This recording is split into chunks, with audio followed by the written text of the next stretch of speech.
Tokyo is a city of neon lights and restless dreams, where centuries-old shrines hide between glass towers and forgotten alleys, echo with footsteps long silenced.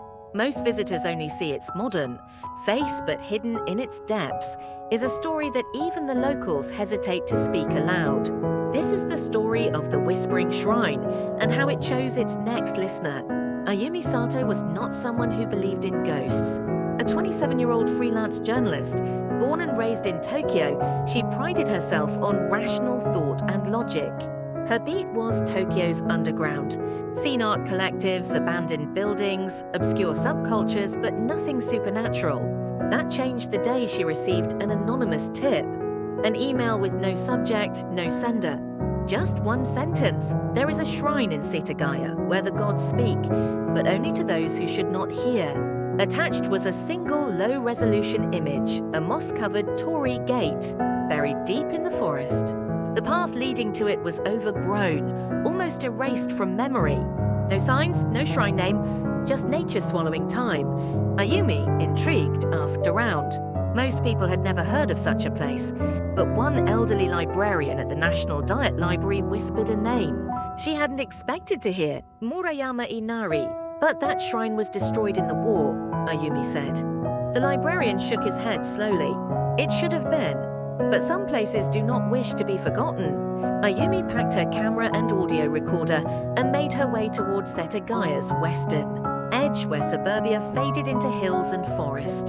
The sun was already sinking when she found the overgrown trail, exactly like the photo. As she crossed the torii gate, the air changed. Sound dulled. Her ears popped. Even the cicadas fell silent. The path beyond the gate wound downward, unnaturally steep. Trees arched overhead like a tunnel. It was darker than it should have been. And then she saw it. A shrine barely the size of a small shed, made of ancient wood, covered in black soot. It was surrounded by shimenawa ropes, but these weren't ceremonial. They were frayed, knotted in desperate patterns, and some had what looked like dried blood on them. In front of the shrine sat an old offering box. It was empty. She approached cautiously, camera in hand, and whispered, "Murayama Inari?" The wind picked up, or so she thought, until she realized it wasn't wind, it was whispering. But no one was around. She backed away. The recorder picked up static, then faintly a voice. "Who?" Ayumi froze. She played it back. Nothing. That night, back in her Shibuya apartment, Ayumi uploaded the audio to her computer. At first, it was just noise. But when she isolated the right frequency, the whispers became clear. She came, not ready. Her eyes are closed. The voices were layered, hundreds of them, speaking at once. Some in archaic Japanese, others in what sounded like sobs. She couldn't sleep that night. The next day, she returned. This time the path seemed shorter, as if the forest wanted her back. At the shrine, she found something. New, a small red envelope at the base of the offering box. Inside was a photo of her, taken the day before. But the picture showed someone else standing behind her, a pale, faceless woman in white, with long hair covering her body like a veil.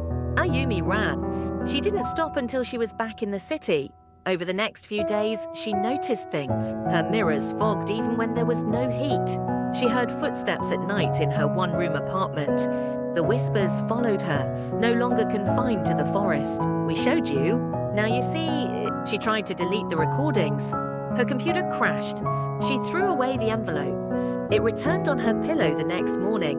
Desperate, Ayumi sought help from a friend, Rei, a folklorist and Shinto researcher at Meiji University. After hearing her story, Rei's face went pale. "You shouldn't have gone alone. That place, it's not a shrine.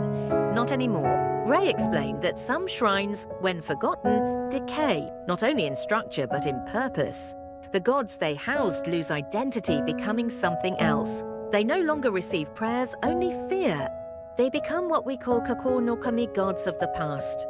Hungry for attention, Rei gave her a protective charm from Ise Grand Shrine and told her to stay away from mirrors, and above all, never listen to them. But it was too late. That night, Ayumi's phone buzzed. Unknown number. A voice distorted yet familiar her own. "I see it now." She threw the phone. At 3:33 a.m., her lights flickered. She awoke to find her recorder, long lost, sitting on her chest. It was playing on its own. Whispers. Then, you listened. The next morning, Ayumi was gone. Police found no signs of struggle. Her computer had been wiped. All that remained was her recorder, still running. The final words it captured?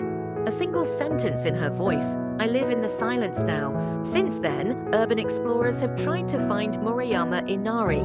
Some claim it moves, never in the same place twice. Others say the Torii appears only to those the shrine chooses. But all agree on one thing. If you hear whispers in the woods of Tokyo, don't listen. Because once you do, you never stop.